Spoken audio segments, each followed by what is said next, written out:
Welcome back to episode 2 of the Fosscast. Got a big podcast in line for you today. We're going to be hitting on a couple of things. The first round of the NFL draft is in the books. We'll hit on that. We'll also touch on and then hit on the NBA playoffs, which are still going on right now, and what the implications are, as there are a couple of big game threes tonight. But we're going to start with the draft, as that's what's been the big story right now, as the first round has just finished, and a couple big storylines. Number one, the Texans did end up taking Jadeveon Clowney. There were three options for Houston with the top pick. Number one, keep the pick and take Clowney. Number two, keep the pick and take Khalil Mack, the linebacker out of Buffalo. Number three, trade the pick. The Texans decided to go ahead and take Jadeveon Clowney, and it was the right move, no doubt about it.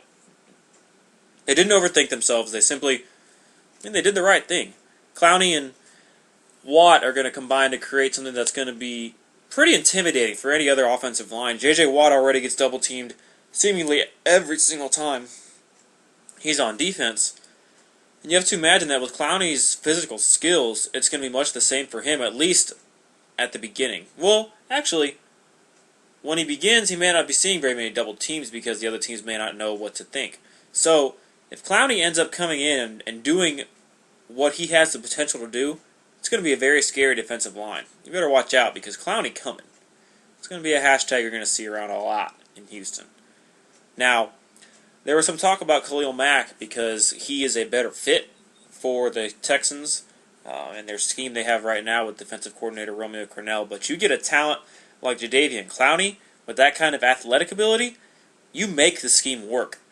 You see what talents you have, and you see you have two dynamic players on your defensive line in Watt and Clowney, and you maybe have to adjust your scheme to fit those two, then by all means you do it. You don't pass on a talent like Clowney just because you want to get somebody who's a fit in your system.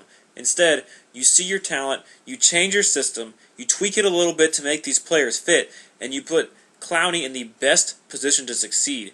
And next to J.J. Watt, there isn't a much better position for you than that as a defensive end. So Clowney goes number one to from South Carolina to the Texans. And then it got interesting as the Jaguars took Blake Bortles. Johnny Manziel was rumored to be the number one quarterback on most everybody's board, but the Jaguars went with Bortles, who was a Florida product, went to UCF, also went to high school in Florida, has a smoking hot girlfriend, so it's a good thing that she stayed in the warm weather, but we're going to move on past that.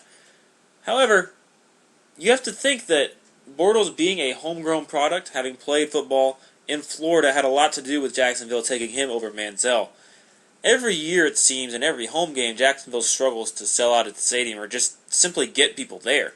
There's been talk the last couple of years of Jacksonville being the team to move to potentially L.A. or to Las Vegas or wherever the next NFL team pops up. The team will be taken from Jacksonville and moved there because there just is not a whole lot of interest. You heard the Jacksonville Jaguars targeting Tim Tebow when he was available simply because they knew it would get people in the seats.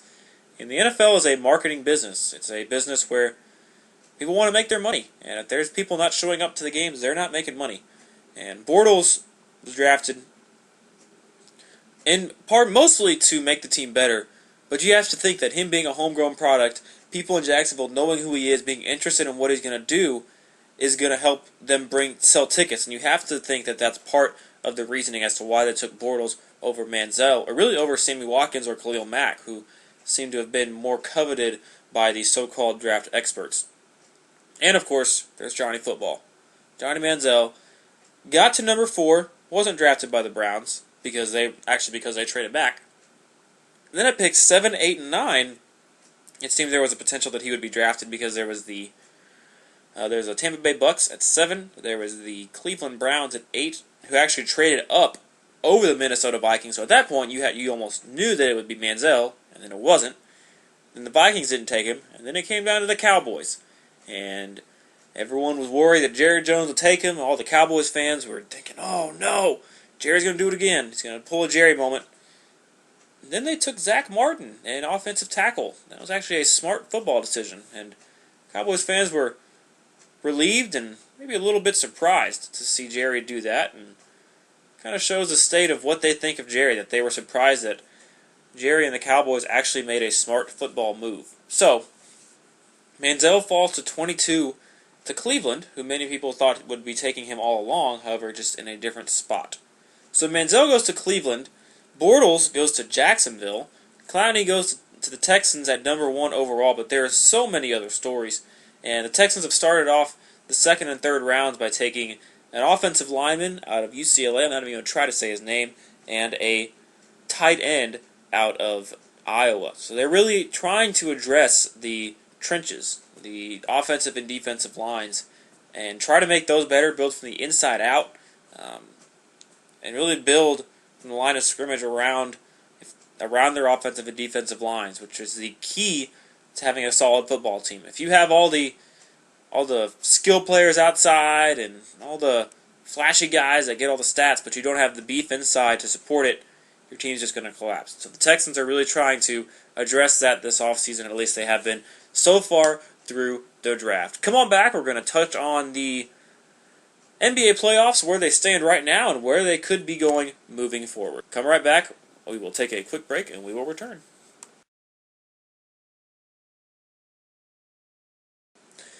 Welcome back into the podcast. Just hit on the NFL Draft Round 1. And now we move to the NBA playoffs, and where they stand right now with the Pacers and Wizards playing a pivotal Game 3 tonight in Washington. And right now it's the Pacers up on the Wizards, finally looking like the Pacers of old when they were just dominating and just tearing through the Eastern Conference before Lord knows what happened, and they just started to struggle. But right now, Pacers leading the Wizards in the third quarter. And what does this game mean for the Wizards? And what does it mean for the Pacers? Well, the Wizards haven't won a home game in the second round of the playoffs since 1979. So it's a big game for them to really get a psychological victory because they have a lot of guys who really haven't been there before. Now, John Wall is a young guy. Bradley Beal's a young guy. Those are their two cornerstones. Dene has some playoff experience, but not a whole lot of winning. Marcin Gortat has some experience, but as a backup. So it's an interesting array of players for the Wizards, and really for their confidence, it's almost imperative that they get one of these two games at home, because if they lose both of their games at home, they're done. There's no way the Pacers drop the series if they're up 3-1. But that's the Eastern Conference. Let's change over to the more exciting Western Conference. The Thunder are taking on the Clippers tonight in Game 3 of that series from LA. The series is split 1-1, and it's been really a tale of two games, of course. For Game 1, Chris Paul went off, hit 8 of 9 from 3. Game 2, Russell Westbrook had himself a triple-double. A little bit questionable on one of the assists, but that's okay. Kevin Durant also had a big game that combined for over 60 points between the two of them, and that's the kind of production that the Thunder are going to need. The Thunder really start two non-factors on offense, and Thabo Sefolosha and Kendrick Perkins, so it puts a lot of onus on Durant and Westbrook to get the scoring done for that squad. Off the bench, they bring in Reggie Jackson and Nick Collison, who are more offensively talented players. Not that Nick Collison is really all that gifted offensively. Perkins is just a zero on that side of the court. But for the starters, Durant and Westbrook have to continue to play that style of game.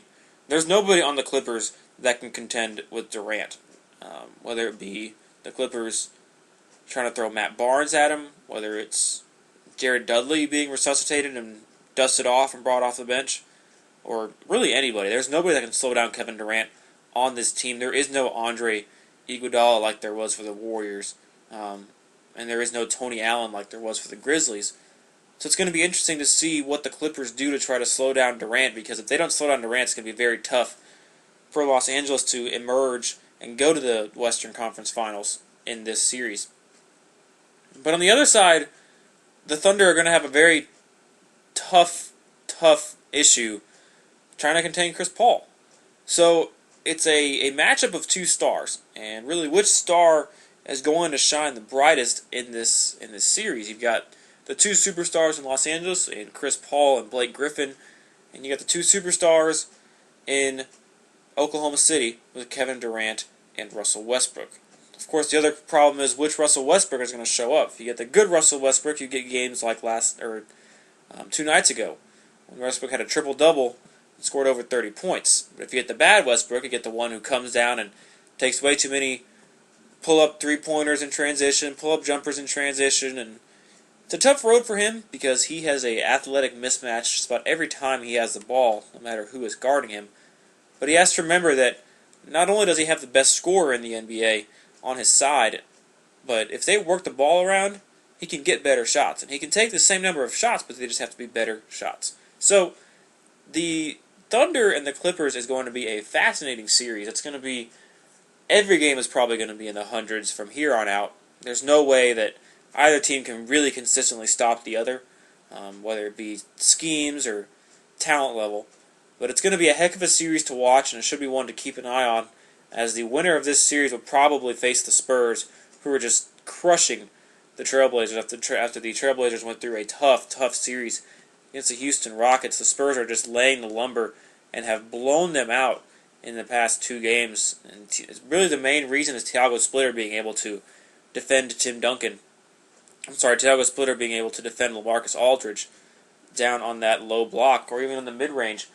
Splitter has the quickness to stick with Aldridge for the most part and is bigger than LaMarcus, at least size-wise. So it's a tough matchup for Splitter, but he has more than handled it and has really held his own against the Blazers' number 1 option on offense.